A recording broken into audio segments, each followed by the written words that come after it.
Thank you everyone for joining. We'll start in about a minute. Just see people still joining.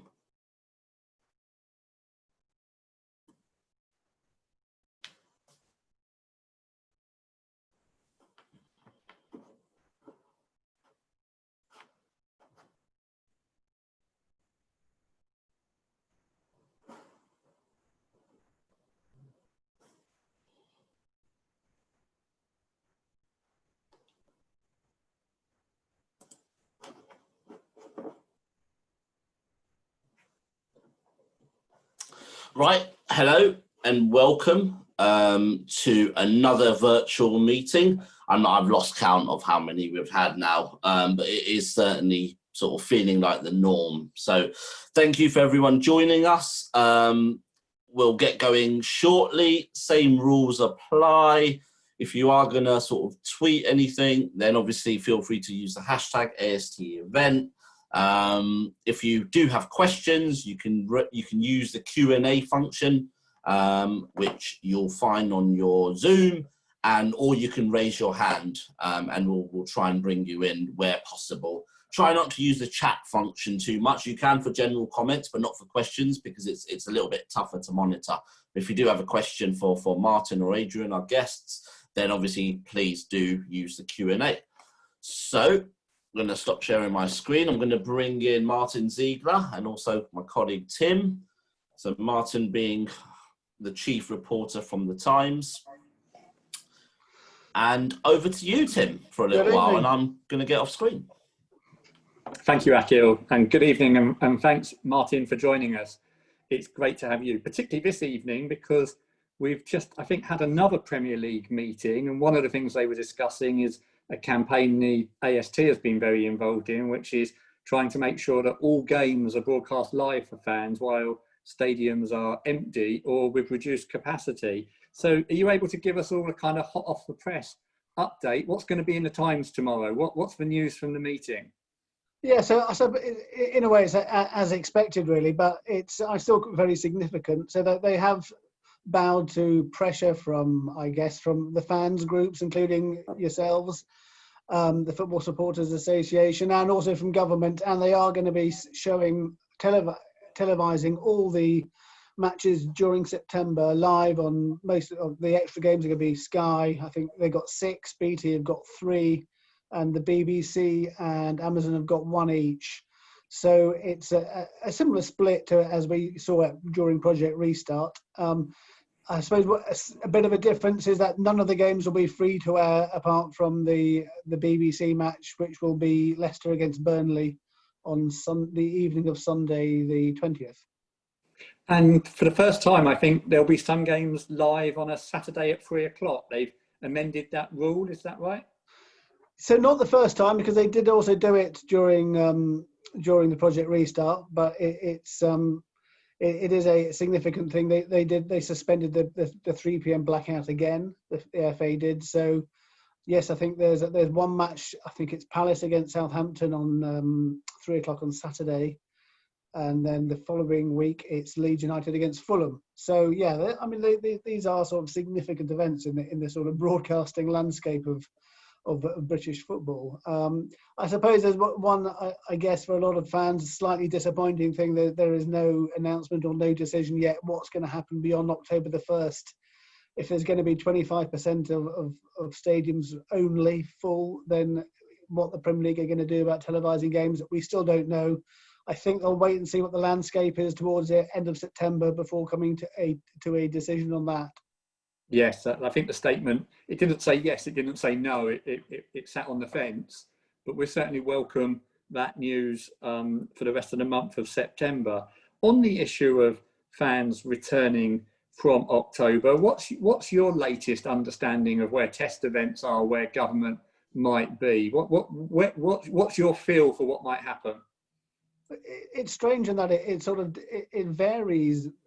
It sort of swings very much with the whole sort of coronavirus landscape. So as recently as this afternoon, I spoke to the DCMS, and because I know a couple of Premier League clubs that have made inquiries about possibly having a few thousand in as their own pilot event before October the 1st. And Spurs have definitely made contact. And I think they're a bit sort of wobbling a bit about, the number of cases has gone up. So I think there's definitely a sense of caution has come back into the air this week. So it very much is going to depend what happens, I think, over the next 7 to 10 days.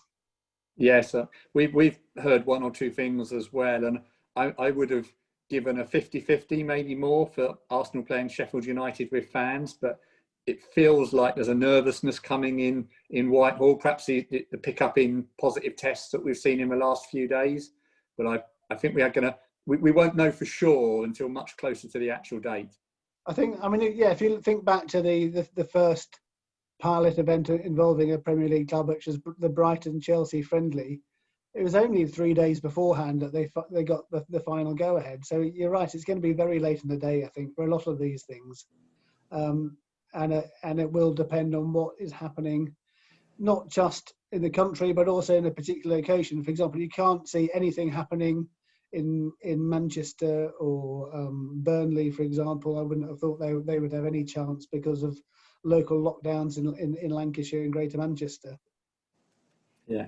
If I can ask you more widely about Premier League and broadcast issues now. I mean, last week there was a lot of news about the contract with China being cancelled and that being worth a lot of money. Can you explain more what's happened there? I assume it was nothing to do with Mesut Ozil upsetting the Chinese, but it was a bit more strategic than that. Well, I think it is mainly financial, but I also think there's a slight element of politics in it as well. So back in 2016, this was the biggest single overseas deal that the Premier League had carried out for a single country, $700 million, which at today's exchange rate is something like £526 million. And 1 year into it, when it came to April, they were supposed to pay £160 million as an instalment, and they refused.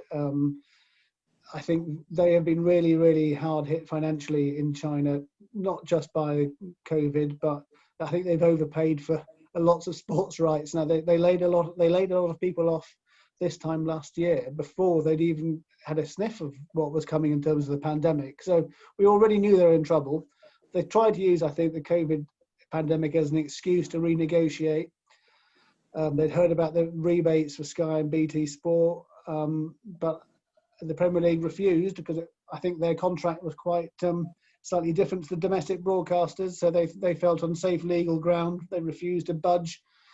And it came to a decision where on last Thursday, the Premier League, they terminated. I think they're trying to get their termination in before PPV TV terminated themselves, because I think they're pretty resigned to the fact there's going to be a legal action come from China, which they will have to defend. And part of the reason is that PPTV said that they actually paid up front.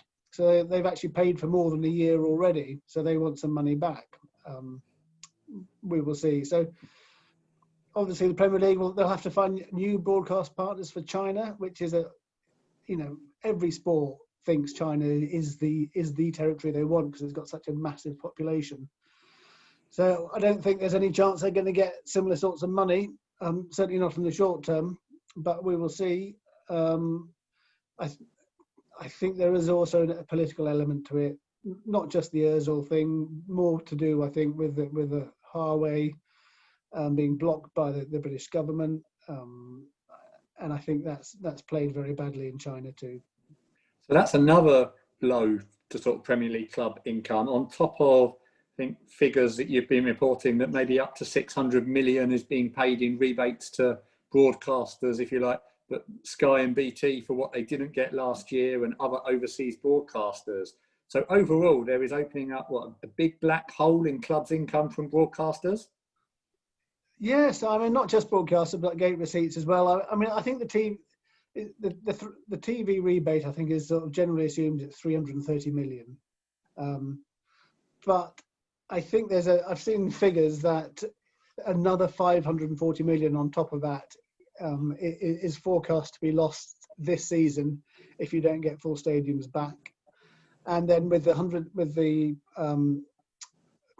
260 odd million outstanding from the Chinese broadcaster PPTV. Yes, you're close to $1 billion there. And I was listening. The European Clubs Association had a meeting today. There's going to be probably a 10% cut in earnings from the Champions League and Europa League this season for the last season and for next season. So that's going to have an effect as well. So generally, it's the landscape is looking pretty bad for football. So perhaps moderate expectations of how much money Arsenal might feel confident in spending, short of getting a few more player sales in.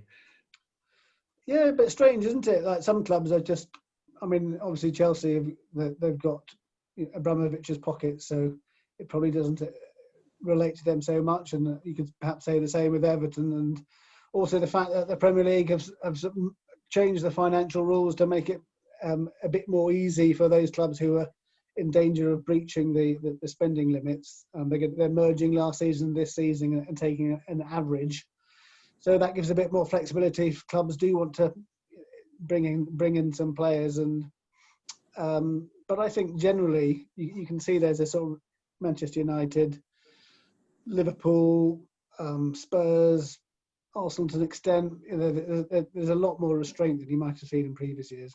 So the clubs that run on the kind of self-financing model, particularly feeling the squeeze now, and with the FFP rules being tweaked, the Evertons, not sure maybe with Chelsea, because I saw that Arsenal have outspent Chelsea net over the last 3 years. They're spending a lot of their Hazard money and other money that they had. But this is perhaps a time when the sugar daddy clubs, if we call them that, have got a little bit more flexibility and no restraint by FFP. Yeah, but I think UEFA have also said that owners can pay off some of their debts, and anything which is judged to be COVID related, any costs there can be taken off your FFP figure. So I think there's definitely the sugar daddy clubs are the ones better positioned at the moment. Definitely, and you're quite right about Chelsea. They had all that Eden Hazard money. But they did make a £96 million loss last year. So it's, I think that they're the ones who are certainly taking advantage of the flexibility.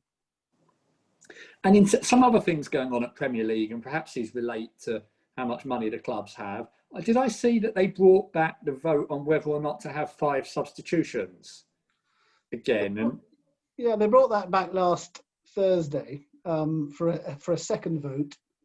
And were again defeated. I think they might have got one or two more people, but they're certainly well short of the 14 they needed. So this was been the big 6 clubs. Brighton was also very much in favour. I think Potter had used 5 subs during Project Restart more than any other manager. But I think they were trying to portray it as a health and safety issue for the players, and they got the Professional Footballers Association to support them. But I think the majority of the clubs felt it was too much an advantage for the big teams and voted against it.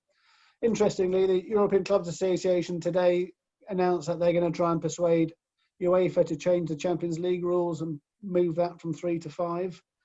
All the other big leagues in Europe have gone to 5. So it may look as though the Premier League is isolated in Europe with only having 3 for this season. Why did they bring it back if they were going to lose? Or did they maybe think that they didn't know that until the vote took place? I think they knew they were up against it, but I think I don't know if this is true, but somebody connected to one of the clubs told me that they would just use it so that they could use it as an opportunity to sound off against the people who blocked it in the first place and wanted to complain about it. And it felt like it hadn't given them enough of a kicking last time, so they wanted to do it again. Perhaps more importantly, they also had to decide what they would do if we didn't make it through a season. If COVID gets particularly bad and we see deferment of games, I guess they've also got to have an arrangement about if games are called off because a certain amount of players have COVID, or you have to use a neutral venue. Can you talk us through the rule book changes that specifically refer to COVID that you're aware of? So I think that they haven't finalised it yet, but they certainly what they have talked about is if half the games are played, then deciding it on points per game. So not weighted in terms of who you've played and not weighted in terms of home and away matches. A simple points per game. But the issue is around when should that kick in. So I think that the proposal has been for after half the matches.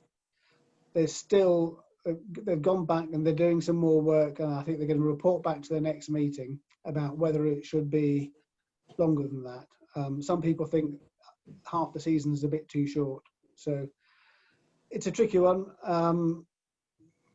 They argued about this at length after the suspension back in March, and in the end they decided not to take a decision until they had to. So whether that happens again this season, I don't know. I think there's pressure from the executive that they want it in the rule book in black and white, certainly before they get to Christmas, and ideally long before that.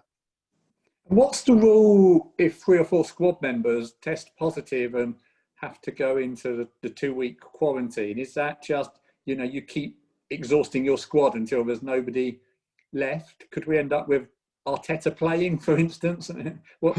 Yeah, well, it's similar to UEFA's actually, in that I think UEFA say so long as you've got 13 first team players, then you have to play. I think it's 14 in the Premier League, but then also there's expectations that you can get down to your under 21 players as well.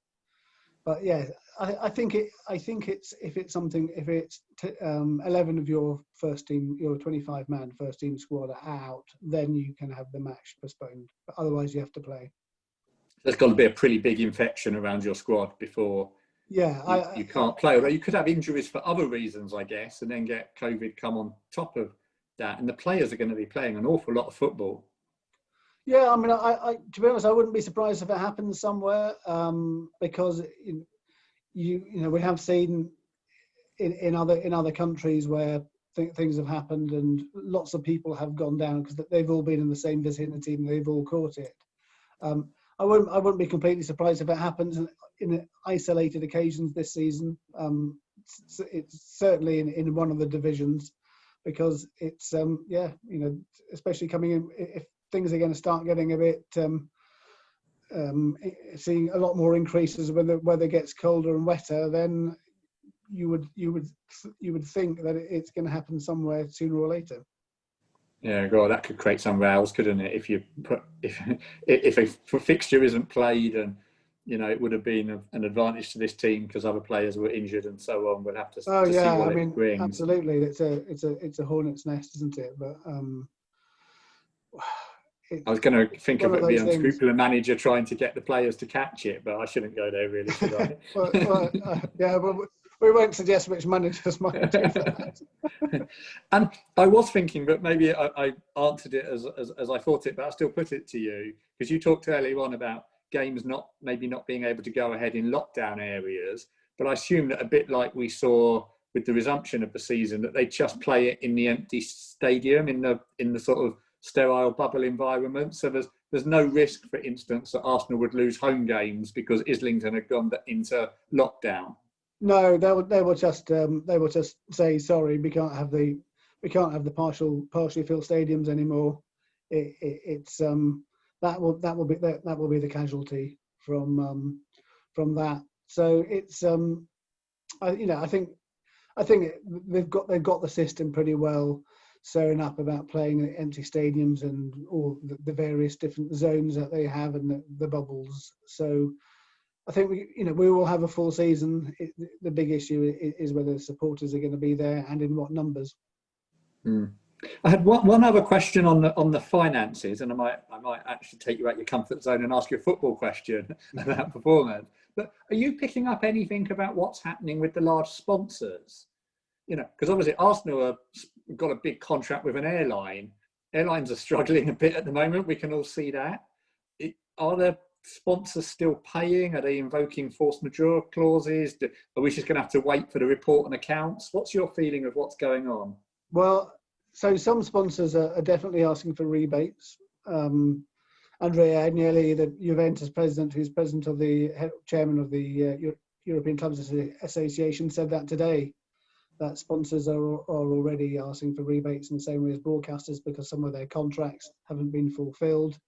In terms of new sponsorship deals, for example, Leeds United, they were holding out for a new shirt sponsor, and I think they rejected one about this time last year, and which was higher than the one they've actually had to settle for, which they did it with a betting company in August, but they had to take a lower sum than had been offered when they were in the Championship in late October, and that was, I think, that was a continuation of their previous deal with 32 Red. So yeah, there's already you can already see a downturn in the sponsorship market.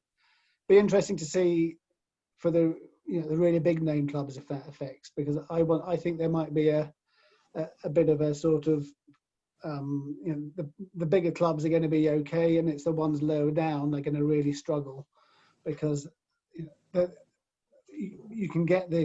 sponsors know that they can still get the viewership figures, and they still going to get the hits, and you're going to have the huge millions and millions of Twitter followers of the big clubs, but it's much more of a challenge with medium and smaller clubs in the Premier League, that's for sure. That's really interesting. Akil, Chloe, if there's any questions you've picked up that you want to come in with, but Martin, I want to ask you now, I know you take a particular interest supporting in Arsenal. Where do you think Arsenal are going to finish this season? Let's talk on the pitch. How do you think things will go? I was having to think about this actually. So I think if you look at like the movement of the transfer market so far, I think you'd have to say, to me, I think Manchester City will win, Liverpool probably second, but I don't think they're going to have nearly such a good season. I think they might fight it out with Chelsea because they've signed so many good players. And then I think it's going to be between Arsenal and Man United for fourth. And I think I have a feeling, because Arsenal have shored up their defence, which they needed to so much, and Aubameyang looks like he's in a good place. Ceballos coming back for another year. Pepe hopefully going to be a stronger season. I think Williams a really strong signing. So yeah, I think Arsenal are going to finish fourth. That's my prediction. I think that would make quite a few people very happy. Just had one other question come in. Nigel wanted to ask you about, where do you see things with the sort of Saudi Arabia situation now? They were quite a big, I think, broadcast contract holder. There's issues with piracy in their market. And also, we've not seen it so much, but Newcastle fans have been furious that they were blocked from taking over that club. Is the takeover definitely dead? And what do you think the ongoing issues are for the Premier League in relation to Saudi Arabia? I think it is dead. The problem even from the very start. So when it first sort of surfaced in sort of December, the Premier League had a press conference, and I asked the chief executive, I said, how could you possibly approve Saudi Arabia taking over Newcastle when you've made 17 or something complaints about them facilitating piracy of beIN Sports Premier League transmissions, and the takeover bid never got over that, and because this has been something that the Premier League have been, it's been one of their top priorities. They make a massive song and dance about it, because it's for them it's actually people literally stealing their money, because they're stealing their product from people who are paying them. beIN Sports have got a huge, because they cover the whole of the Middle East. It probably is, or at the moment, the single most important overseas rights holder. They're based in Qatar. They're in a political dispute with Saudi Arabia. So this was a whole proxy war. So you had beIN Sport writing to all the Premier League clubs, urging them to block the takeover as well. And because I think the big problem was that the Newcastle takeover attempt was basically by the Saudi state. If they'd got somebody like Sheffield United's owner, who's also a Saudi royal, but distant from the rulers of Saudi Arabia, that would probably have been okay. But they didn't, and I think once that was the issue, then the Premier League, they just couldn't do it. So they never rejected it, but they just couldn't approve it. They never did. And it was, you think, largely those issues, because some Newcastle fans, they say to me, oh, Arsenal blocked it, Liverpool blocked it, they didn't want us having money, they didn't fancy the competition. But you feel it was much more driven by the intellectual property and the Saudi state issue. Yeah, I mean, I'm sure some of the clubs did register their feelings. I mean, according to the Takeover Consortium, I mean, the sources there said Liverpool and Spurs both raised objections to it, but I don't actually think that would affect the decision. I think the decision it was won by the executive and the chief executive and the chairman, and they were in a position where I think they actually had no alternative, but they had to not approve it because they couldn't defend. They were in a position where they couldn't defend the reason that they would approve it, and they might as well just any time that they tried to block parity in the future, then I think they would have been in a difficult position. So I don't think it's the other clubs. I don't think they were the fundamental reason. I think you're right. It's all about the intellectual property rights, and yeah, Newcastle fans, I'm sure they're furious because they thought they were going to be the next Manchester City. But yeah. And not only that, it now means they've got another year with Mike Ashley, who I understand is pretty much the only club that's charged their fans for a full season ticket up front already. I wasn't aware of that, but nothing surprises you with Mike Ashley, does it? No, it doesn't. Martin, I know you need to get away soon. Really useful, some of those updates there. It's really what we're interested in, the membership is interested in. Anyone who isn't following Martin on Twitter, it's always first with the news from Premier League meetings and what's going on in football politics. So really grateful that you could join us this evening. Thank you. No, thanks guys. I really enjoyed it. And let's fingers crossed for a good season. We hope so. Akil. Thanks, Martin. Thank you, Martin. So I'm going to now welcome Adrian Clark for the next part of the meeting. Hello, Adrian. How are you? Hello. Yeah, great to see you, Akil. Yeah, good to be back. Yeah, it feels like it was only a couple of weeks ago that we spoke in the same forum, wasn't it? It flew by as well. But yeah, look, plenty has changed. A few new faces have arrived since, haven't they? So yeah, look, we're looking forward to the new season with lots of optimism, I think. Yeah, good. I'm just going to take you back, obviously, to the last time we all spoke. It was obviously pre-cup final, a few days before the cup final. There was some optimism in the air.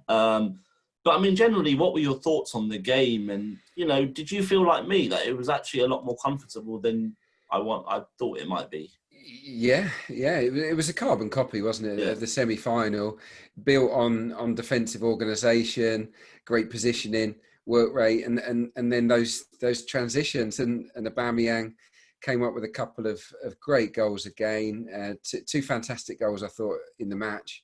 And it was great character as well, wasn't it, from Arsenal to come back from a shaky start. So no, look, it was. I don't think Arsenal would have won that final had they not beaten Manchester City in the style that they beat them just a few weeks before. So that was the big one for me, the huge scalp. And then even when they went 1-0 down against Chelsea, I think they believed in the plan. They believed in Mikel Arteta, and they went and delivered, I thought, another really good cup final performance. Yeah. And what about the sort of Community Shield? Like, it's a weird game, and it was even weirder this year because of when it fell. And, you know, Arsenal only had about 2 training sessions before that. But, I mean, you know, physically, what does that do? But maybe mentally, does it have more of an effect mentally? I wouldn't read too much into it. It was very much a friendly. I mean, Liverpool were not a full tilt, that's for sure. Even though they had, you know, big players available, I just felt that Arsenal lost their legs in the second half. But it was another repeat of the tactics that beat City, that beat Chelsea at Wembley. I think we've kind of nailed that now, haven't we? In terms of being the team that doesn't have a lot of the ball against the big guns, and we're efficient in the way we can handle it, and then go and hurt them. So I think that aspect of our game is in great shape. It was another peach of a goal, wasn't it, from Aubameyang. I mean, again, it's a Playing out goal from the that back. starts with the keeper, and we were a laughingstock. Let's be honest. Just a few months ago, really, when it came to Arsenal trying to play out from the back, everyone fancied their chances of pinching the ball and scoring a goal against us. Now, I have to say, I think we were one of the calmest, one of the best teams in the division when it comes to playing out from the back. So kudos to Arteta and the coaching team. They've done a great job on that aspect of the team as well. Yeah, absolutely. So, I mean, generally, season ahead, how excited are you, and what are your sort of thoughts? I'm always excited, especially when you've got new faces, and I like the areas that we've strengthened the team so far. Couple more needed, in my opinion. We'll probably get to that later on in midfield. I think that is the next region of the pitch we have to improve on. We're way too light in central midfield ahead of the kickoff, but no, I think we're in decent shape. The team's got momentum. They're clearly behind the manager, and that's a big thing, isn't it? I think if you've got a team that are on the same page, fully behind the gaffer, that gives you the platform to develop your game tactically, individually, as a team, and that's what I'm looking forward to seeing. Because last year it was all about quick results. It was about, first of all, getting away from the relegation zone. Then it was all about pushing for the top four, and in the end, it turned into it's all about the FA Cup, and there were, even though every game will matter, of course, at the start of this new season, we've got a longer run up into this season for Arteta, and I'm looking forward to seeing what they come up with as a team, because they didn't really have time to come up with plan A, plan B, plan C, and plan D. We kind of had 1.5 plans, and they were good. We need more moving forwards. Just because I've just seen a tweet pop up on my phone. It's from someone called Dino, who says, "Best guest we have on here always enjoys analysis." So it's always nice to hear good feedback. I mean, on that, I think what we'll sort of do is we'll start from the keeper. We'll talk about the defence, the midfield, the attack, so we're not sort of jumping over. And I notice there is a question from Fergus already about Leno or Martinez. But before I start that, it's just we've obviously mastered those big games a lot more. We have beaten Chelsea, Liverpool twice, City over the last month. So be it. If it was one was a friendly and one Liverpool had won the league already, but we played a certain way. What about those games like Villa that we had in the middle, where where teams put 10 behind the ball and we struggled to break them down? How do you see those games going? Well, they're the worry for me. They are the Achilles heel for sure, and that's what I'm looking forward to seeing, because we haven't really seen what Arteta's got up his sleeve for those kind of games. I think that the personnel will probably have to change, even if the system doesn't. 3-4-3 is probably the shape we'll start the season with. I don't think we'll end it that way. I think we'll go with a back four eventually, but for now, I think it will be 3-4-3, but maybe a more attack-minded 3-4-3. We need to get more attacking players onto the pitch. So we need to find a way. It might be, I don't know, a three, trying to work out the system. If you go with a back three, you're always going to lose an attacking midfielder, and that is the payoff. Yeah. So I think in some of these games that you're talking about, a Villa, a West Ham in game 2, potentially at home, I would personally like to see us go with a back four. I think we could handle it, and maybe revert to a 4-2-3-1 or a 4-3-3. We need to get more people into the box and an extra creative player onto the pitch, because we can't just rely on transitions against those teams. We have to show a bit more imagination, more movement, and we have to have better end products inside the final third. Only 4 teams in the Premier League, it pains me to say this, only 4 teams created fewer chances from open play than Arsenal last season. Now that's criminal, isn't it? That's not the Arsenal that we know. So that's something that we desperately need to improve on, and I know that we will improve it because I trust the manager. Yeah, we had a certain number 14 who got us out of trouble a lot, didn't we? Cool. So I think Fergus has asked probably the first question. That would have been mine. Just looking at the questions as well, Fergus, if you have general comments, it's great. You know, we love general comments. Put those in the chat and just stick to the actual questions, just because otherwise I can't see them all. But goalkeepers, there's been sort of rumours around sort of Martinez. Aston Villa are certainly in for him. He obviously finished the season really strongly. He was brilliant, wasn't he? Apart from one mistake I remember when it came off Firmino in that league game, I don't think he put a foot wrong at all. What do you think is going to happen there? And for you, who's the better keeper overall? I knew this question would crop up early doors. It's such a toughie, but for me, the simple fact is this: Emi Martinez doesn't deserve to be dropped. He is in possession of the shirt, and he did so much more than just not do anything wrong. You often get a sub goalie come in for a period and they say, well, he didn't really do anything wrong. And then they lose his place and everyone says, well, yeah, he didn't do anything wrong, but the other guy's better. I think in this case, yes, he didn't do anything wrong, but he did a lot of brilliant things. He did a lot of things just as good as Bernd Leno, if not better. And I have to say, even though Bernd Leno deservedly got runner-up in Arsenal's Player of the Year vote, he was sensational early on in the season. I think in the period that Martinez played, he was actually marginally better. So for me, I wouldn't be selling Emi Martinez. I would be using him in the Fulham game and saying, look, it's your shirt, and until you lose it. So and that's obviously a difficult scenario for Mikel Arteta because of Bernd Leno and how brilliant he's been. So yeah, it's a tough one.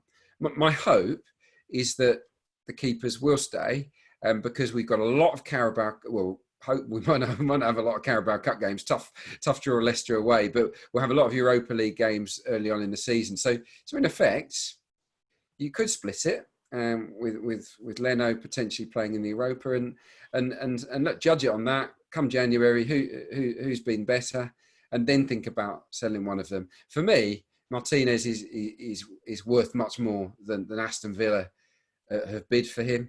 And I would not be letting him go at that price. Absolutely not. I think he's got the potential, Emi Martinez, based on what I've seen so far.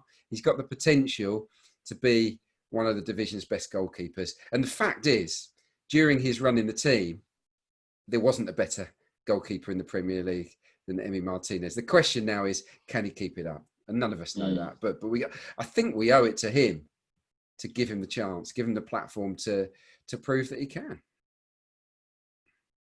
Yeah, I think that was actually one of the questions. Is there a better keeper than Emi Martinez right now? And I think you've answered that. So if you were pushed to sell one, because neither are happy to be number two, who would you...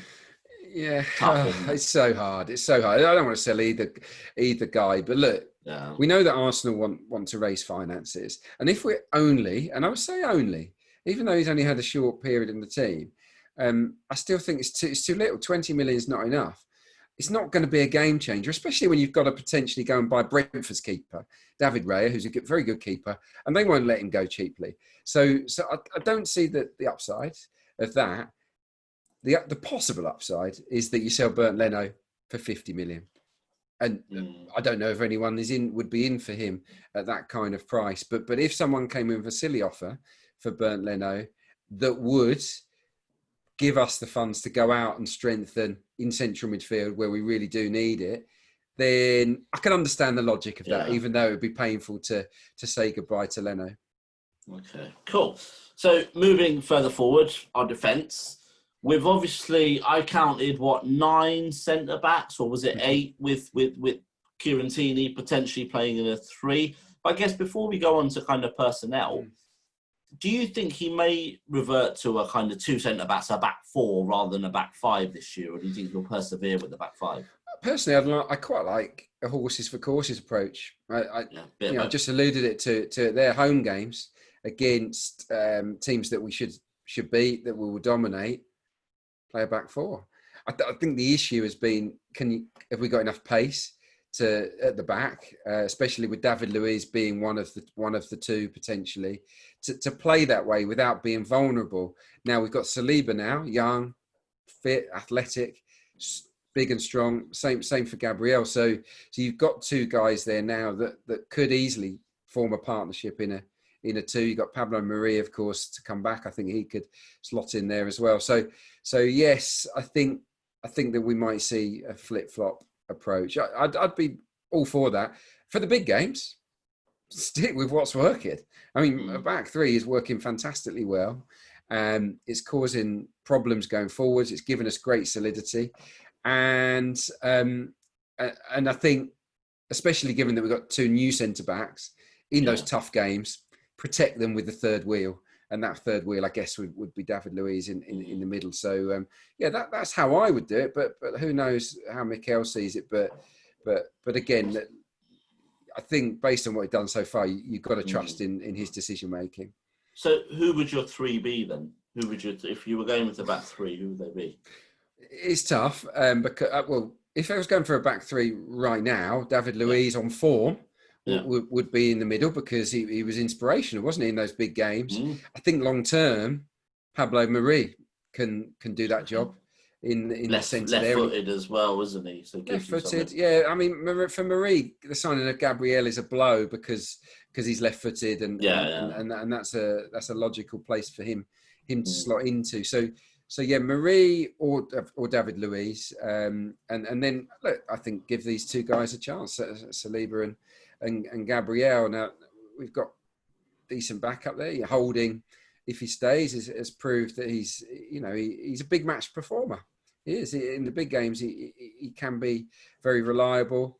And then I mean Mustafi, I think moving forwards, maybe he'll be one that they're looking to move on, but he's injured, of course. At the moment, he's got a year left as well. So same for Chambers. But for me, Kieran Tierney is very much an option as a left side centre back moving forwards as well. If Gabriel was unavailable, but look, if we're playing a back three, Saliba, Luiz, and Gabriel will be my back three. If we were going for a back four, I would flip it, and I would have Saliba and Gabriel with Tierney left back. And right now, because he's at the club, I still think in a back four, Hector Bellerin is our best option. Just thoughts about sort of Rob Holding, because there's been a lot of talk about him. Newcastle were quite keen to get him on loan. All the sort of media outlets are telling us that Arsenal have just sort of paused that deal because Mikel just maybe wants to look at him a little bit further. He obviously played the cup final and the semi. Do you play the semi? Might have played the semi. Certainly played the cup final. So what are your thoughts on Rob and even Callum Chambers coming back? Yeah, look, it's so hard because, like all the players, they've all had good moments. But the bottom line is, I think we have to move some of them on. Only my view, Mustafi and Chambers would be the two centre-backs that I'd probably be looking to move on first. And I would want to take a longer look at Holding as well, actually. I think that he's proved his worth in the big games for Arsenal. Yes, he's made mistakes in other matches, and he wouldn't be a first choice, in my opinion, but he would be someone worth persisting with. It just depends, doesn't it, how quickly Mari can come back and offer that cover. And it also depends how Gabriel and Saliba slot in, doesn't it? I mean, at the moment, we're all excited, but it might be a difficult transition for them. I hope not, but it could be. Two questions we've had in. One's from Dean, who I think might have been the same person who wrote the tweet, actually, about you. But how worried should we be about having conceded 6 goals against QPR and Villa, even if they were friendlies? No, I wouldn't. I mean, you don't want that, clearly. I'd rather concede those goals in those friendly games, because it sharpens your mind, doesn't it? Look, it's obvious. If you keep 2 clean sheets in those games, there's a possibility you start to get a bit too cocksure and complacent going into the big kickoff, especially as you're playing newly promoted Fulham, who are favourites to go down. So no, I think actually it will have done us good. What we don't know, and I haven't seen those games, and what we don't know is what, was it like a training game? Were there some, unusual experiments taking place? Did we go even with the back four? I genuinely don't know.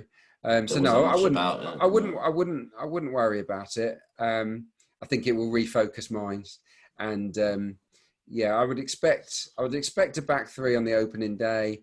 Not to, maybe one of the new players rather than both at once, and it will be as you were. I think we'll play a little bit, even though it's Fulham. I think the setup, I'll be surprised if it's too different from what we saw in the Community Shield in the cup final. Larry Shaw's got a good question. He said that the defence looks a lot more confident under Martinez, or in front of Martinez. Yeah. Do you think that's going to come into Mikel's thought process as well? Or do you think actually if Leno gets in, they'll feel just as good in front of him? Yeah, no, that's my view. Yeah, I don't think there's an issue there. I do think that Martinez dominates his box better and he's got more of a physical presence, and I think that helps. But Martinez played behind a defence that was significantly better than the defence that Leno played in front of, especially early on in the season. That said, when you look at the stats, he had just as many saves to make, actually, Martinez. I think that maybe there weren't as many clear-cut chances against him as there had been earlier in the season. But overall, and this is a concern, and this is why we shouldn't get too cocky after those cup wins, we're still conceding a lot of chances. We still ride our luck. The metrics, if you take too much notice of those, expected goals, goals against, etc., they're not great. And our goalkeepers are way too busy. So we do need to improve further beyond what we've achieved so far. Cool. Okay, moving on to midfield. Well, let's talk a little bit about individual players. But I mean, there is one that I think 3 people have asked about, a certain German midfielder. We've had Fiona, Ferguson, Billy, all ask about him. Mesut Ozil. And I guess, he played in the pre-season game against Villa, which is the first time he's been seen in an Arsenal shirt since he had the umbrella at Southampton. So, is there a way back from Mesut Ozil in your opinion? And I guess if you were Mikel Arteta, he's got 1 year left. He's the highest earner. What would you sort of do? I think it's twofold, really. Personally, look, there is a way back. There's always a way back. Yeah. Look at Granit Xhaka. Look at what's happened to him, the turnaround. There is always a way back for players if you perform. And look, nothing would please me more than if Mesut Ozil, in the final year of his contract, was given a chance and was brilliant, and he went out with a bang. That would be awesome. And I think most Arsenal fans would love to see it. But what are the chances of that happening? He's certainly past his best. He's past his peak, Mesut Ozil. He's a player that's in marginal decline. So what will he bring us moving forward? Would you rather have him in the team than certain other individuals? Let's just say Willian, for example. If we were talking about in a number 10 role, in a 4-2-3-1, you've got Pepe on one side, Aubameyang on the other, and you've got 3 players, potentially 4 actually. You've got a choice between Willian, Martinelli when he's fit, Saka, and Ozil. It's not a no-brainer that Ozil plays, is it? It's stiff competition. So look, my view on this is the following: if he can find a club, and if Arsenal can find a pathway to move on, so that he gets his football, and that Arsenal get the wages off their book, they can spend elsewhere. That is, I think, the best solution moving forward. If that deal can't be done, let's integrate him. Let's bring him back into the fold, and at least have him in the matchday squad as an option, because he might not get into the first 11 now, but he would be a very handy player to have around the place. Even if it's those games where we said the sort of so-called lesser teams who Absolutely. And look, last season, Pepe had the most chances created for us, 40, which wasn't a lot, but for him, he was the top man. Ozil was still the second, and Ozil, of course, missed out. He didn't play post-lockdown at all, did he? So Ozil is still a chance creator, even if he doesn't lay on as many as he used to. You mentioned him there, Willian. We've had a question from Vinny Vias, who's actually my cousin. And he's asking, and it's funny actually, because I saw some news stories about this as well, or certainly some analysis on it. But actually, what's his best position? And I know he's played wide right and stuff, but do you think actually he could play central? And there were a few pundits talking about this. I think he can play central, yes. And I think that Arteta would say that he's a good presser. He's a hard-working, diligent guy. And I think that would work for Mikel Arteta in the way that he likes to play. In a 3-4-2-1, he would probably be more narrow, whereas Aubameyang, you know, is wide and then drives in. So that would work. But yeah, no, he can definitely do it. For Chelsea last year, I did a bit of analysis on Willian actually. Okay. And I think in the Premier League, he played 5 times as a central attacking midfielder, but that was with 2 behind 1. So it wasn't 1 behind 2. Yeah. Chelsea didn't play that way, but he had, I think, 5 games. He had 5 on the left, and so he can play on the left. And he had, I think, 17 on the right. So he's very much a right-sided player, which puts him in direct competition with the person that was finished the season great, was our most creative player, Nicola Pepe's record signing. So it's strange in a way because those two, I think, will be competing for the same spot at times. A slightly wider question, I guess. With sort of, you know, the season, we've lost a month of the season in terms of time. Those games will still be played, but they'll be played within the current season. So there's a lot of games. I think if you look at the calendar, there aren't many midweek breaks. So actually, do you think potentially Willian and Pepe can both play on the right and they'll both get their fair share of games? Of course, big games is the question, isn't it? But generally... It could happen. Yeah, it could definitely happen. I think that Aubameyang is nailed on, isn't he, to play on the left, no matter what we do. It then depends, is there only one other wide guy, or is there 3 behind the main centre forward?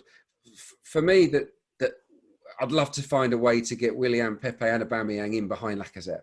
That I think is where we will be heading.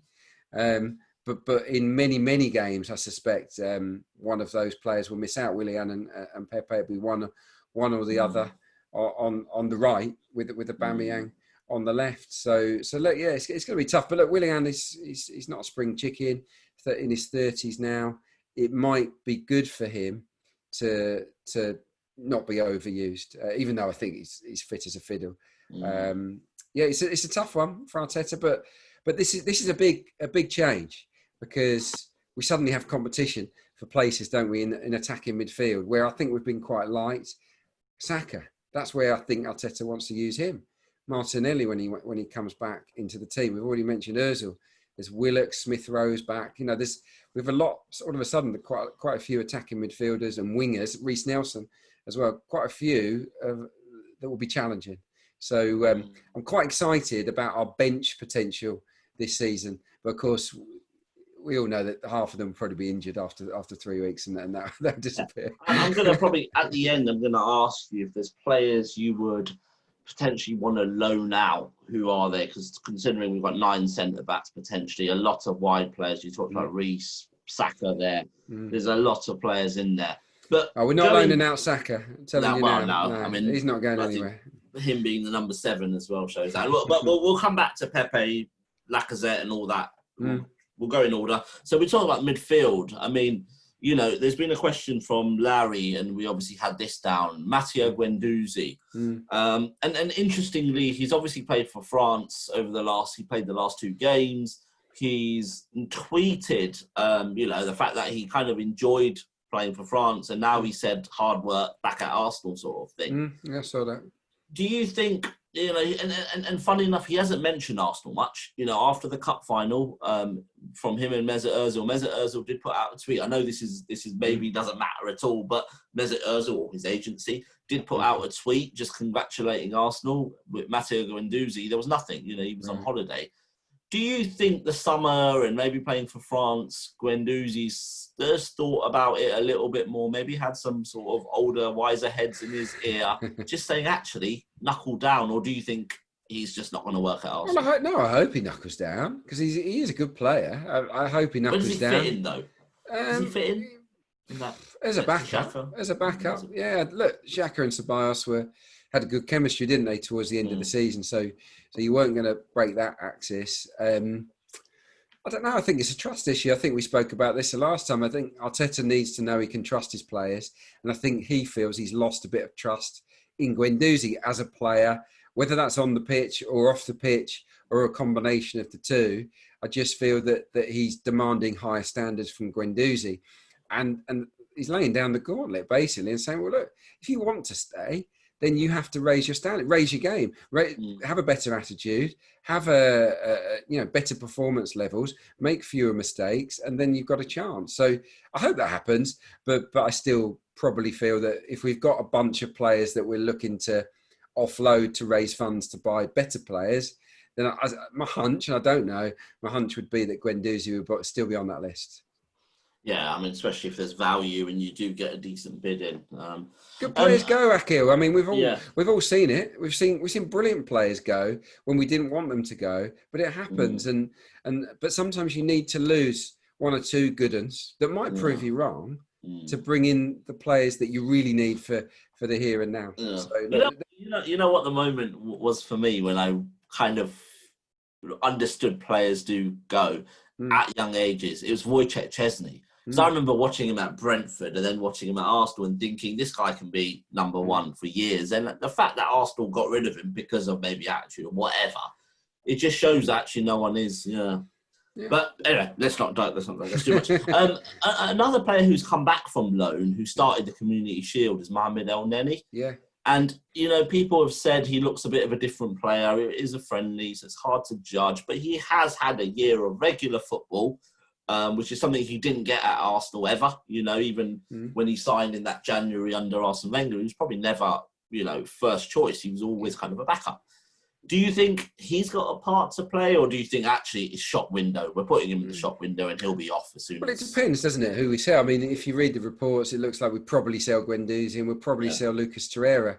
So in that case, even if you aren't bringing in players, Mo Elneny would stay, in my opinion. I actually think he's quite a good backup for Xhaka and Ceballos because he's a deep lying, hasn't got much pace, but a bit like them. But he keeps the ball nicely, can sit in front of the back four and do a decent defensive job. He works hard.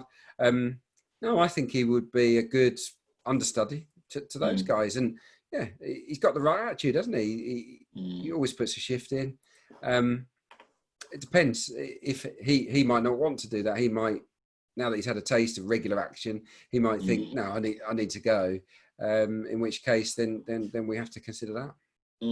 Do you think Ainsley Maitland-Niles potentially, if Guendouzi does go and Mo Elneny goes, do you think Niles could just be that big utility player who may play in big games left wing back, but then he may play central midfield in some games? Do you think, where do you think his role is? Because he was very close to going to Wolves. Sorry, Adrian, he was very close to going to Wolves, but it seems like we've just changed our mind a little bit. And I thought his interview after the Community Shield was very important. I'm an Arsenal player until told otherwise. He wants to be here. I'm glad they've had a change of heart. And to be honest, he's won me over a little bit as well. I've never been completely sold on him, probably because I don't know what his best position is. And I genuinely, and I don't mean this disrespectfully, I haven't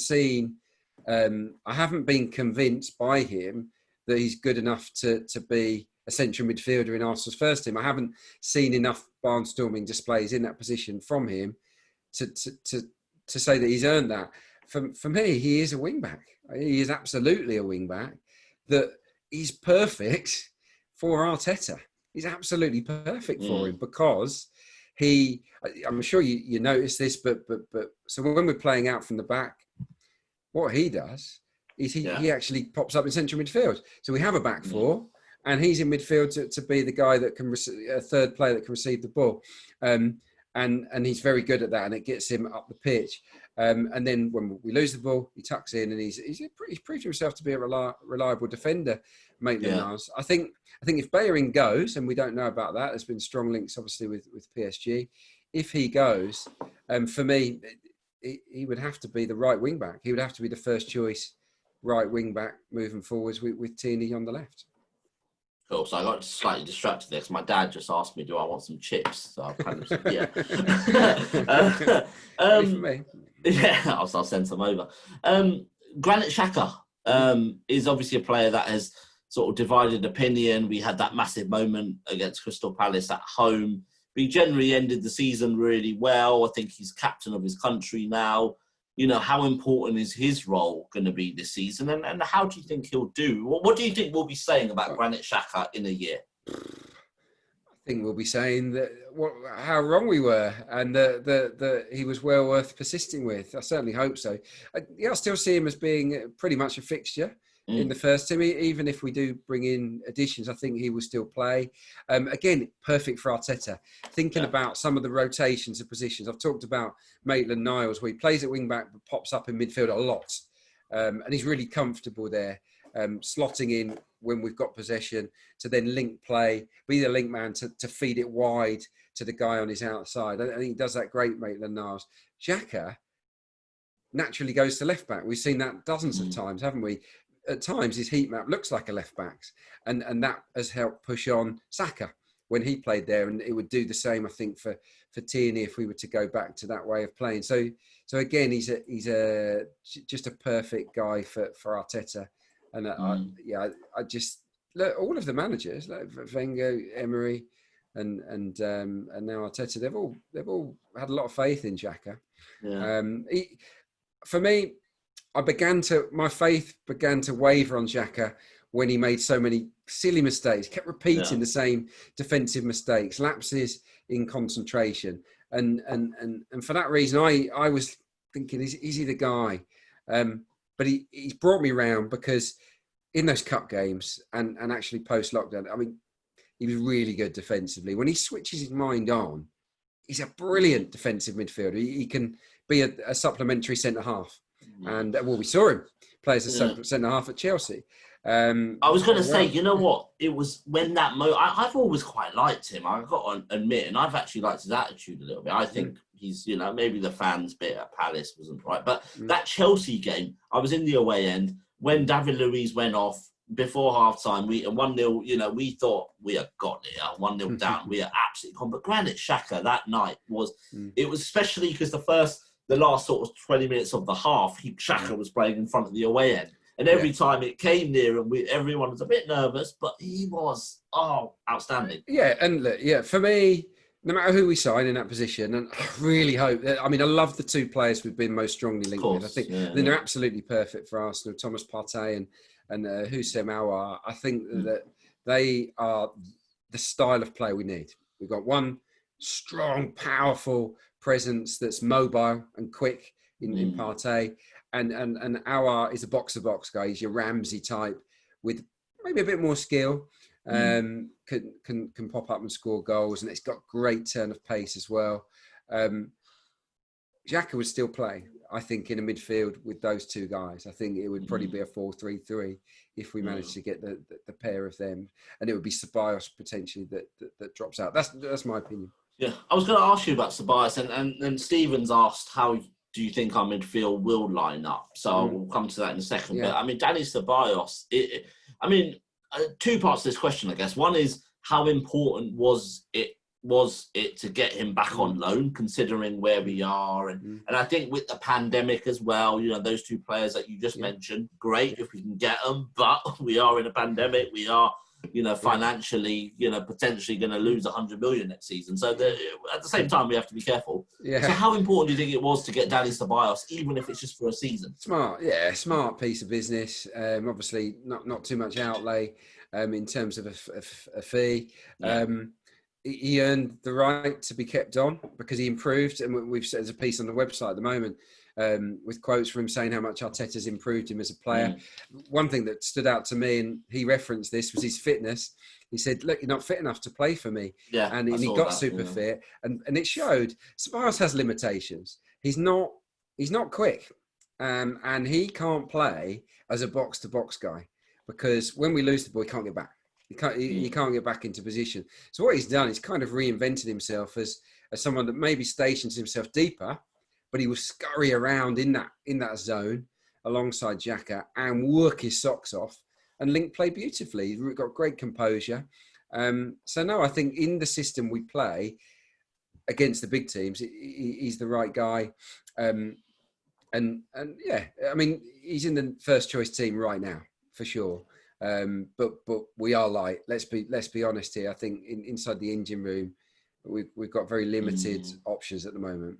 Okay, so let's get your team so far. Your ideal team. I know we've got two teams. We've got that big game team, and we've got maybe that team again. But let's just go. Let's Yeah, go. well, On Saturday. Let's go Saturday. Okay. Well, who's your keeper? Martinez keeps the shirt. You're playing a back five. So who are your? I'm going with a back five because I think eventually we'll go to four. But yeah, I think I would go for Saliba, David Luiz, and Gabriel. I think we can take a chance on two newbies in this game. They'll just have Mitrovic up front on their own, and we should have a lot of territory. My wing backs would actually be Maitland-Niles and Tierney.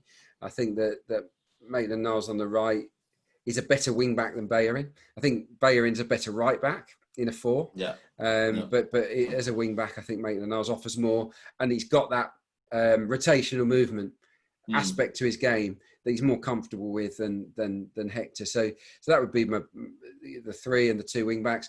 I think you have to go with Ceballos and Xhaka, providing they're fit enough in midfield, and then up top, I would go with Aubameyang clearly on the left, Lacazette as a striker, and I would give Willian a chance. I mean, he created 72 chances last season for Chelsea, far and away the best for Chelsea. He was clear of Mason Mount by 20, I think, in terms of chances created. Wow. And clear of Pepe here. So yeah, I think Willian on the right. So that would be my team, but look, this is all fitness permitted. If I were going for 4-2-3-1, then I would go with Bellerin as the right back, Tierney left back, Saliba and Gabriel, Xhaka and Ceballos, Willian. I would try Pepe in a free-ish role, but off of Lacazette, and I would have Aubameyang on the left and Lacazette up front. But look, if we sign the two guys that I talked about, I can see then a 4-3-3 coming into play. So look, options are good, aren't they? I mean, that's what every manager wants. You can never have too many good players. I think we're looking okay, personnel wise, apart from in central midfield. Someone did ask, so forgive me, I can't remember who it was, but someone asked about Aubameyang playing through the middle potentially. With I mean, there were rumours at the start of the summer about Lacazette sort of maybe moving on, but they've gone a little bit quiet now. But it would, because we've got Pepe, we've got Willian, we've got Reece, Nelson, Saka coming through, who we haven't spoken about much. But do you think Aubameyang through the middle will ever happen at Arsenal, or do you think actually? No, well, it can happen, because clearly he can play there. I think chances are it will happen at some point this season if we get injuries, for example. But you've got to look at the greater good. You've got to think about the team and the fabric, the shape of the team. He wants hard-working centre forward that will put their backs into a defender and hold it and link play for two flyers, whether it's Aubameyang and Pepe, Aubameyang and Willian. That's what he wants. And Lacazette and Nketiah are those two guys. Aubameyang is an alternative option. If you're playing fantasy manager and you want to get your most talented players into an 11, of course you'd probably put Aubameyang up top on his own, and then you could play around with everyone around him. But for me, I've seen I think Aubameyang's the best left-sided forward in the world. Do I think he's the best centre forward in the world? No, he's not. But I think he's an absolute master from the left-hand side. And it's working. So I wouldn't change it unless Lacazette was out and Nketiah was out. Yeah. We talked about Saka, and I said we haven't talked about him much, and I think we should. I think he deserves it. What do you think is his role this season? He's been given the number 7, which suggests he has a role. There's been great number 7s in the past, from Rocastle to Perez to Armstrong to Brady. What do you think is his role this season? Oh, I think he'll have a big role. I've left him out, haven't I, of my sort of first choice team, and it pains me to do that. It's only because of the quality that we've got in these positions. He's really unlucky because as a left wing back, I think you have to say that Tierney is a slightly better option. As a left winger, which I think is probably Saka's best position, clearly Aubameyang is, he's the best in the world, arguably in that role. On the right, where we've seen him of late, we've got Willian and Pepe. I'd like to see him central. I think he could actually turn out to be a central midfielder in a 3. We saw that, I think, at Brighton, and he really impressed me in that position. So we might see more of him there. I guess it'll just be he'll come in and out of the team, I imagine. He might play against Fulham. because he's been involved, for most of pre-season. Wouldn't be surprised if he starts on the right instead of Willian or Pepe, like he did in the Community Shield. We'll have to see. But look, he's a great player. One of the most exciting players I've seen come through in all my time following Arsenal. Genuinely mean that. And I mean it because he's got unbelievable end products. And that, for me, beats step overs. It beats pace. It out-trumps everything, in my opinion. Because he's not a Theo Walcott pace. He's not a Pepe skill. He's not got the same skill as Pepe. But he's got a little bit of both. But the key for me is in the big moments when he has to look up and deliver the final pass or cross, he pulls it out of the bag 9 times out of 10. And that is a commodity worth its weight in gold. And for me, it won't be long before we're all talking about him as being, has to be in our first 11. But right now, probably just he's probably 12th man right now. But he might be fitter than some of the others, so you may see him start for now. Yeah, I think the early weeks we'll see a lot of him. Yeah. Reiss Nelson is another player. He's kind of, there was high hopes for him. He had a good season out on loan. Arteta's kept him. Mm-hmm. What do you think his role is this season? And do you think he's one of those who potentially could go out on loan, maybe? Could go out on loan. Could go out on loan. Depends on who we bring in potentially. Like if say Aouar comes in, an attack-minded midfielder, that's another block, that would push him back down the pecking order. Depends what we want to do with Smith Rowe. Obviously, Smith Rowe went out last year. Arteta might want to see him close up this time and loan out Reiss. I like Reiss Nelson. I think he's come on leaps and bounds. But yeah, again, he is behind some of the players that we've spoken about already. I think it is big season for Reiss Nelson, no doubt about it. If he does go on loan, I think he's got to smash it. He's got to really tear it up and score goals and make quite a few as well to sort of just tell Arsenal that he's a serious player for the future for them. That's the only thing missing. He hasn't quite come up with the same level of end product as a Saka. And look, we've also got Martinelli in to come back in December, and for me, and that might be the case. Look, we keep Nelson for now. Martinelli comes back. He's fit. He's firing. He's on the periphery of the team. Then might be the time to say, "Go on, Reiss. Go and play for someone else. Show us how good you are." Yeah, maybe a January loan or something like that. If there are, we've got about 5 minutes left. If there are any questions, feel free to raise your hand and I will bring you in. There's one from Alexander Graham who said, is there a lack of kind of goals from midfield and is that a worry? I have sort of paraphrased his question a little bit. Absolutely. Yeah, no, that's a big concern. Not enough goals from central midfield last year or midfield in general, actually. But I think Pepe will score more goals. We saw towards the end of the season, he got so much better, more confident inside the final third. That's what we need to do. And this is the issue we've had. You need, in coaching terms, something called the law of 6, but I won't bore you with that. But when you're attacking, you need 6 players really to create overloads inside that, in and around the 18-yard box. And we don't have that because we've got 2 deep line centre-backs and we've got 3 forwards and 2 wing-backs. So even if both wing-backs are forward, we've only really got 5. And that's a problem because we don't get the extra man in the box to cause mayhem, to cause problems. That's why I think we're looking at dynamic, mobile midfielders that will break into the box, that will maybe allow others to break into the box. So yeah, that is definitely a problem. I think the guys here already need to chip in with more. Absolutely, no doubt about that. But it's the priority initially for Arteta was defensive stability and transitions. The next part is creativity and scoring more goals. Question from Nigel about Pierre-Emerick Aubameyang. Should we be worried that the contract hasn't been announced yet? Do you think he's holding out for more cash? Do you think there's more in it, or do you think actually? I know this is just your opinion. Well, no, I mean, just look at his body language. I mean, it doesn't look like a man that's on his way out. I don't know. My hunch is that he's either already signed it or they've arranged to sign it this week and make a great big fanfare ahead of the first weekend. That's my hunch, but I don't know. I'm surprised it hasn't been announced yet. But look, he's got to stay, hasn't he? I think we're all agreed on that. He's brilliant, and but we need to rely on him less this year, and that I think is the key, and that's why we've brought in Willian, and that's why I think we will probably bring in one more attack-minded midfielder. But last few quick questions. One from Larry about Aaron Ramsey. If you had the chance to bring Aaron Ramsey back on the cheap, would you? I think it's a little bit fantasy because of his wages, but would you take him back, or actually that ship sailed? Well, look, I'd take him back if he was on, I don't know, a third of his Juve money or something like that. Yeah, I would, but I would prefer to get Aouar from Lyon because he's the future.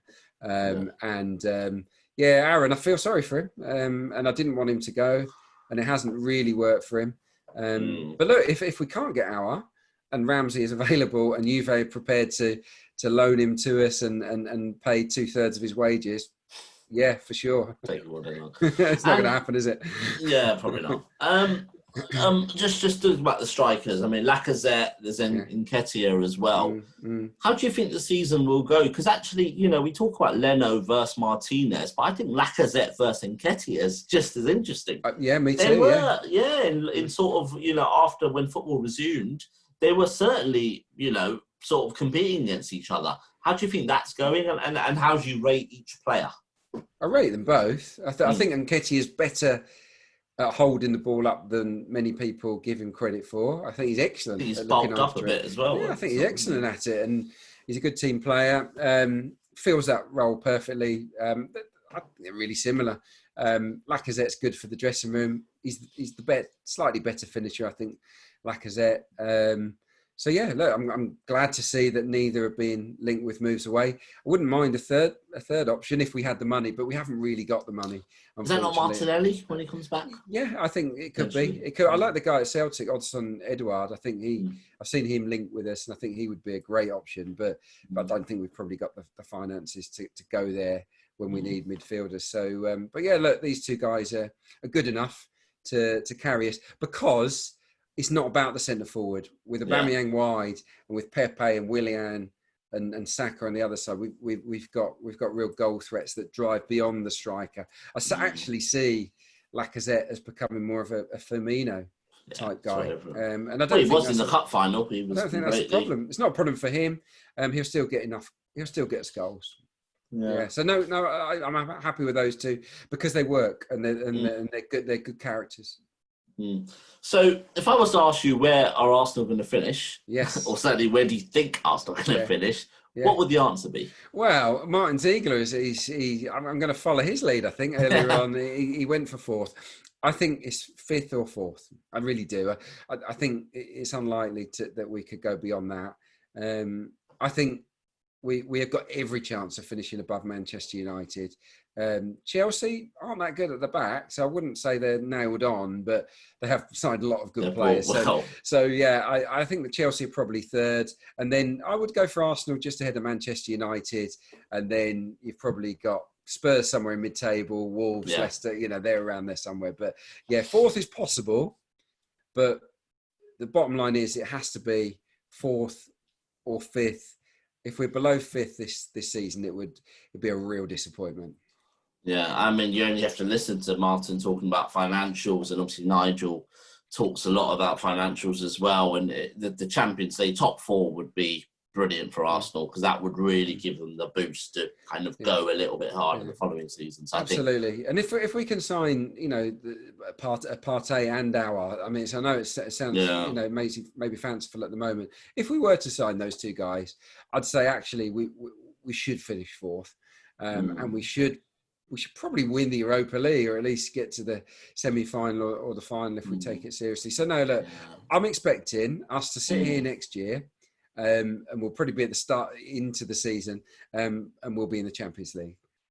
Well, I hope you're right. I mean, with the Europa League, the only issue is the teams that drop out often can suddenly. I think the odds for the Europa League are the one competition that changes so dramatically because you suddenly have the likes of Ajax or Inter like last year dropping out. So it's obviously tough. But so Adrian, thanks for the last sort of 45 minutes. I don't know if you've noticed, but my internet was struggling a little bit. So thank you for kind of, sometimes I think you saw me freeze and carried on your answer. So I do appreciate that. But yeah, no, I think everyone's excited for the season. Hopefully that's given everyone a bit of a preview. And yeah, let's see how it goes. Are you sort of back on Arsenal duty? I will be. Yes, I'll be on the Breakdown Live. Cool. We're going to continue with that show. So if you haven't seen it already, it's a much more tactical, sort of analytical show. Perfect before the game, I'd suggest. The half hour, 25 minutes up to kick-off, especially if you don't like the coverage on BT or Sky. Join us and then watch the game, on TV. You can always sync our commentary. I'll be on comms duty as well with Dan Roebuck, and then we're back at halftime, full time. So yeah, Breakdown Live every game, continuing the breakdown this season every Monday. So yeah, they'll be back, and I've recorded one. I'm guessing it'll be out tomorrow. Done a little season preview talking about our new faces. So yeah, it's good to be back on board with Arsenal Media, and hopefully, and obviously. Yeah, hopefully a more successful season, even though obviously we won the cup. And people can obviously find those on the Arsenal Media Player if you just log onto the website. And I know that we're going to try this season. We did line up one with a breakdown with Unai Emery, and it didn't happen for a number of reasons. I won't go into that, but we're really looking to get myself with Mikel on a several times this season where we can sort of nail down and talk tactics, which I'm really looking forward to doing. So I hope we can pull that one off. Great, and will you come back and visit us? Maybe maybe mid-season we could have a bit of a review and a preview of the. Whenever you need me, mate, I'm always here. Brilliant. Cool. Well, thank you guys, and thank you to all our members for joining. We obviously did go for a slightly earlier time this week than normal, but I think our next virtual meeting, whenever that will be, will return at the sort of 8 o'clock, 8:30 kind of slot. So thanks for joining us. Stay safe, obviously. Enjoy the start of the football season. It's a shame we're not going to be there, especially Fulham away. It's beautiful. But, obviously there's lots of big things going on in the world. So up the Arsenal. Let's hopefully get a win on Saturday. Cheers, guys. Bye.